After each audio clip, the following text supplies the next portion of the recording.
So delayed mile stones பற்றி தான் வந்து பார்க்க போகிறோம். ஸோ மைல் ஸ்டோன்ஸ் அப்படின்றது வந்து எல்லாரோட லைஃப்லையுமே ரொம்ப இம்பார்ட்டண்டான ஒன்று. க்ரோத் அப்படின்றது வந்து எல்லா உயிருக்குமே வந்து ரொம்ப காமனானது. ஸோ அதுலேயும் வந்து குழந்தைங்களோட க்ரோத் வந்து ரொம்ப இம்பார்ட்டன்ட். ஸோ அதில் வந்து 5 கேட்டகரியில் வந்து பார்க்கும்போது ஃபர்ஸ்ட் ஒன் வந்து பார்த்தோம் அப்படின்னா fine motor mile stones, and second one வந்து பார்த்தோன்னா cross motor, then third one வந்து லாங்குவேஜ், அண்ட் ஃபோர்த் ஒன் வந்து பார்த்தோன்னா personal social mile stones, and fifth one வந்து பார்த்தோன்னா ஹியரிங் அண்ட் வந்து விஷுவலோட வந்து mile stones.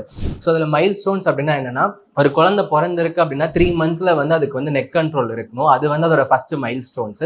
Then second one வந்து பார்த்தோம் அப்படின்னா 5 months வந்து குழந்தை வந்து வித் சப்போர்ட்ல வந்து சிட்டிங்ல இருக்கணும். தென் 8 months வந்து பார்த்தோம் அப்படின்னா குழந்தை வந்து வித்தவுட் சப்போர்ட்ல வந்து சிட்டிங்ஸ்ல இருக்கணும். தென் 9 months பார்த்தோம் அப்படின்னா ஸ்டாண்டிங் அண்ட் வந்து வித் சப்போர்ட்டோட ஸ்டாண்டிங்ல இருக்கணும். 12 months வந்து பார்த்தோம் அப்படின்னா குழந்தை வந்து சப்போர்ட்டே இல்லாம நிற்கணும். தென் நடக்க ட்ரை பண்ணும்போது குழந்தை வந்து ஃபால் ஆகணும். அதான் வந்து 12th month வந்து மைல் ஸ்டோன்ஸ்.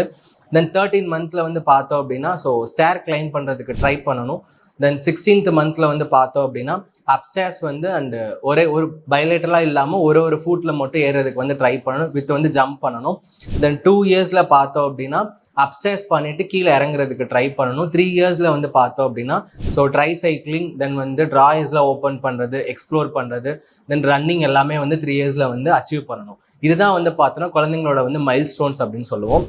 இதில் எல்லாமே டிலே ஆகிறது தான் வந்து டிலேடு மைல் ஸ்டோன்ஸ் அப்படின்னு சொல்லுவோம். ஸோ வேர்ல்டு ஹெல்த் ஆர்கனைசேஷனோட வந்து 2025 ரெக்கார்ட்ஸ் படி பார்த்தோம்னா இந்தியாவில் வந்து ஸோ 14.9% ஆஃப் சைல்டு வந்து டிலேடு மைல் ஸ்டோன்ஸில் வந்து இருக்காங்க. ஸோ இது என்ன காசஸ்னால ஆகுது அப்படின்னு பார்த்தோம்னா இனி வந்து ஜெனட்டிக் ரீசன்ஸ்னால இருக்கலாம், லைக் டவுன் சிண்ட்ரோம்ஸ் அந்த மாதிரி. அது போக வந்து பார்த்தோம் அப்படின்னா டியூரிங் த டெலிவரி எப்போ எனி காம்ப்ளிகேஷன்ஸ் எதனா இருந்ததுன்னா அதனால குழந்தைங்க வந்து டிலேடு மைல் ஸ்டோன்ஸ் ஆகலாம். அது போக என்விரான்மெண்டல் ஃபேக்டர்ஸ்னால லைக் எனி வந்து மேல் நியூட்ரிஷன்ஸ் இருக்குது, இல்லை டாக்ஸின்ஸில் வந்து ரொம்ப பேபி வந்து எக்ஸ்போஸ் ஆகுறாங்க அப்படின்னா அந்த மாதிரி கேசஸ்ல வந்து டிலேடு மைல் ஸ்டோன்ஸ் இருக்கும். தென் லாஸ்ட் ஒன் வந்து பார்த்தோம் அப்படின்னா நியூரலஜிக்கல் கண்டிஷன். ஸோ முன்னாடியே சொன்ன மாதிரி like cerebral palsy, so spina bifida, muscular dystrophy, இந்த மாதிரி கேசஸ்ல எல்லாமே டிலேடு மைல் ஸ்டோன்ஸ் இருக்கும்.